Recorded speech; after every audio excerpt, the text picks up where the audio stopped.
Ayan, dahil marites tayo guys. So, titingnan natin yung unit na noon, na overall cleaning to na guys. So, na namin. O, Trek. Naka 350 siya na, no, na hub. And then yung tire niya kasi ito na, nagkalabuslot na. So, ito yung mamaritesin natin. Titingnan natin kung anong mga piyesang binili naman ni boss. Yudi puta nga rida. Tumalmal ito, oh. Bila tibay. Gimit chillin, gid.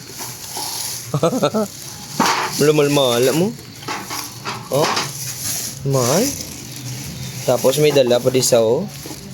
May mga dala di sa guys. Biring, grasa. Allah. Damo-damo. Allah. Biring, oh. Ceramic lit eh. And then Yakult niya, oh. Meron si Yakult. Ito pa. Yun. So ito yung gagawin natin guys. Magpapalit tayo ng mga bagong bearing. Kakabit tayo ng bagong tire niya na 29.25 Michelin. So babaklasin natin yung mga guys, yung ano niya, yung kanyang Victoria Miscal na tire. So may gisi na ng likod. Ang tubang okay pa, pero hugasan naman ang primset siya para magpogi man di po tayo.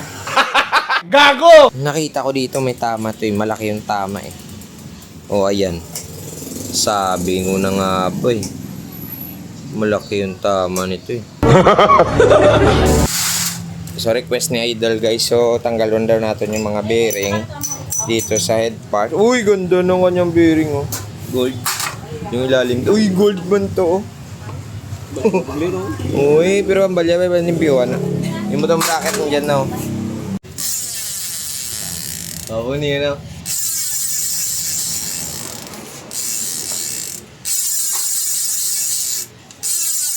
Duman, no? Kulis.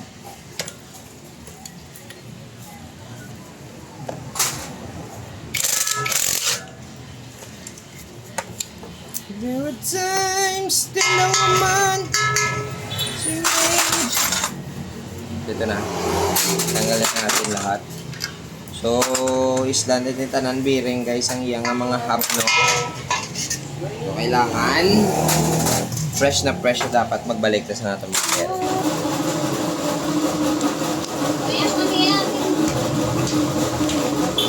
Yeah. Oh. Kasi tapos na nating baklasin lahat. So, kailangan painunta na yung mga bearing nga hindi na ni pwede gamiton. 1, 2, 3, 4, 5, 5, wait lang, 6. Ano yung isa? Oh, 6 lang pala. Yan, dalawang maliit, 6802 and then 6902 yung 4. Isa tapos nag-advance sa paglimpyo. So, papalata ko muna sa inyo before natin itakod, no. Ayan, sobrang ganda. So, ito na pala yung mga bago nating bearing. Ayan. And then, yung luma dito na. At syempre, kakabit na lang natin para dumalagan sa namin. Ay, wow, yung wheelset natin, oh. Sobrang linis, diba? Yun, nakita mo naman. So, tara. Patindugon na para matapos na. Let's go. Papasok ka rin, boy. Ganda ako dito mga guys kasi yung bearing niya is ibang kulay na naman. Nung dati merong green, merong blue, merong black, merong orange, merong red. So ngayon yung silyo is yellow. Yellow siya, yellow. Yun.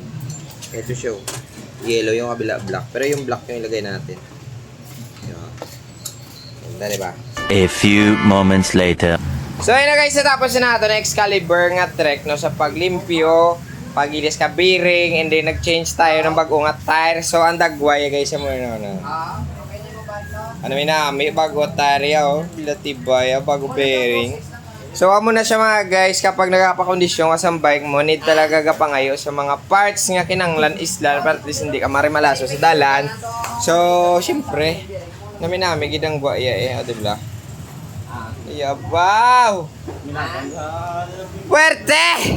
Iya,